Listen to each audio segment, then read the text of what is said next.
તો આ વિડીયોની અંદર આપણે એક ફૂલની આત્મકથા વિશે નિબંધ લખીશું. તો ચાલો જોઈએ. ઉગે તે આથ મેં, ખીલે તે કરમાય. હું ગુલાબનું ફૂલ છું. મારો જન્મ ગાંધીનગરમાં રોજ ગાર્ડનમાં એક ગુલાબના છોડ પર થયો હતો. એ બગીચામાં મારા જેવા બીજા અનેક ફૂલો હતા. અમે શરૂઆતમાં કળીના રૂપમાં હતા. જ્યારે અમે ખીલ્યા ત્યારે એમ લાગ્યું કે જાણે આખો બગીચો અમારી સાથે ખીલી ઉઠ્યો. અમારા બધાની મહેક ચારે બાજુએ પ્રસરવા લાગી. બગીચામાં ફરવા આવતા લોકો અમારા રૂપરંગ અને મહેકથી પ્રસન્ન થતા. પતંગિયા અને ભમરા અમારા રૂપરંગ અને સુગંધથી આકર્ષાઈને અમારી ઉપર ઉડ્યા કરતા. કેટલીક બાળાઓ તો અમને ચૂંટી લેવા લલચાતી હતી, પણ માળીની કડક દેખરેખને લીધે તેઓ તેમ કરી શકતી નહીં.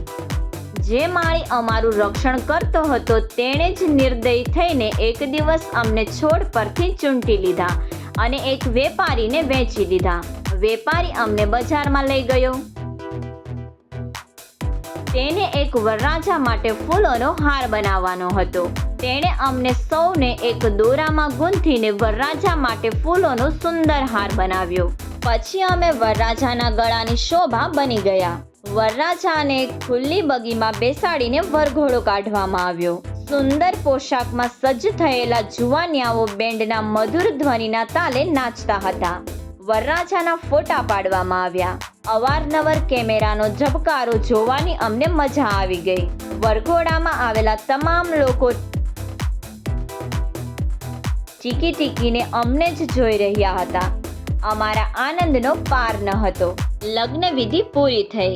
વરરાજા ઘેર આવ્યા. તેમણે ફૂલોનો હાર ગળામાંથી કાઢી એક ખીલી પર લટકાવી દીધો. તેમની નાની બહેને મને ફૂલોના હારમાંથી કાઢી લીધું અને તેના માથાના વાળમાં ખોસી દીધું. એ છોકરી મારી સુંદરતા અને સુગંધથી રાજી રાજી થઈ ગઈ હતી. તે થોડી વારે મને તેના વાળમાં સરખું કરતી હતી.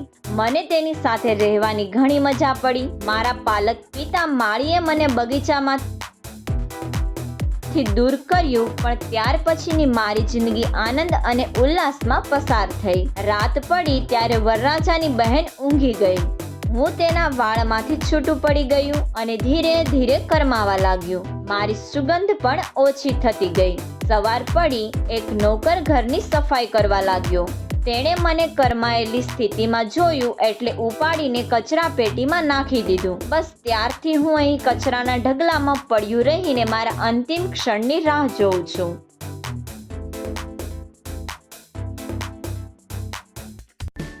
સબસ્ક્રાઇબ કરો અમારી ચેનલ ક્રેઝી કિડ્સ લર્નિંગ. નવા વિડીયોનું નોટિફિકેશન મેળવવા માટે બેલ આઇકોન પ્રેસ કરવાનું ચૂકશો નહીં. અને જો તમને વિડીયો પસંદ આવે તો લાઈક અને શેર કરવાનું ભૂલશો નહીં.